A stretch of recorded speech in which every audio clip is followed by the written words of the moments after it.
আমার এক বোন আমাকে প্রশ্ন করেছেন যে আমি তো ভিতরের নামাজ পড়ি প্রতিনিয়ত, কিন্তু দোয়া কুনুত আমার জানা নেই, এ ব্যাপারে আমার করণীয় কি, আমি এখন কি করতে পারি? প্রিয় বোন, সম্মানিত ভিউয়ার্স, আমরা সকলেই ভিতরের নামাজ আদায় করি, কিন্তু অনেকেরই এই দোয়া কুনুত ভালোভাবে জানা নেই, বা আমরা অনেকেই এই দোয়া কুনুত জানি না। এ ব্যাপারে ইমাম নববী রহমাতুল্লাহ আলাই আল মাজমুর 3 নম্বর খণ্ডের 197 নম্বর পৃষ্ঠায় উল্লেখ করেছেন যে দোয়া কুনুত এটা ভিতরের নামাজের জন্য জরুরি নয়, বরং অন্য কোনো দোয়া যদি এখানে পড়ে নেয় তাহলেও তার যথেষ্ট হবে।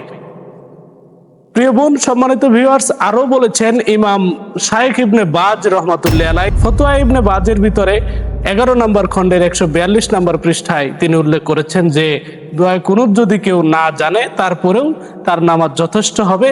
তিনি দোয়া হিসেবে যে দোয়াটি উল্লেখ করেছেন সেটি হচ্ছে আল্লাহুম্মা গফিরলি ওয়ারহামনি ওয়াহদিনি ওয়াআফিনি ওয়ারজুকনি।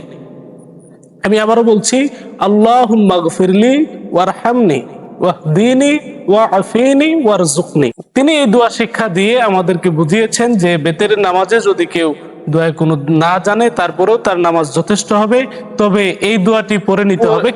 কিন্তু আমি আপনাদের উদ্দেশ্যে আরজ করতে চাই যে আপনি ইমাম শাইখ ইবনে বাজ রহমাতুল্লাহ আলাইয়ের 11 নম্বর ফতোয়া ইবনে বাজের 11 নম্বর খণ্ডের 142 নম্বর পৃষ্ঠার যে দোয়াটি তিনি আমাদেরকে শিক্ষা দিয়েছেন সেটি হচ্ছে আল্লাহুম্মা গফিরলি ওয়ারহামনি ওয়াহদিনি ওয়াআফিনি ওয়ারজুকনি।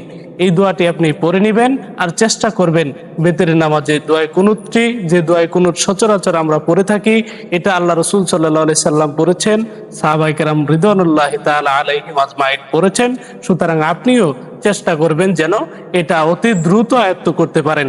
আর ভিতরের নামাজকে সঠিকভাবে ঠিক রাখার জন্য শাইখ ইবনে বাজ রহমাতুল্লাহ আলাইহির যে দোয়াটির কথা আমি বললাম, এই দোয়াটি আপনি ভিতরের নামাজে পড়ে নেবেন, তাহলে ইনশাআল্লাহ আশা করি আল্লাহ সুবহানাহু ওয়া তাআলা আপনার নামাজকে ওনার দরবারে কবুল করে নেবেন।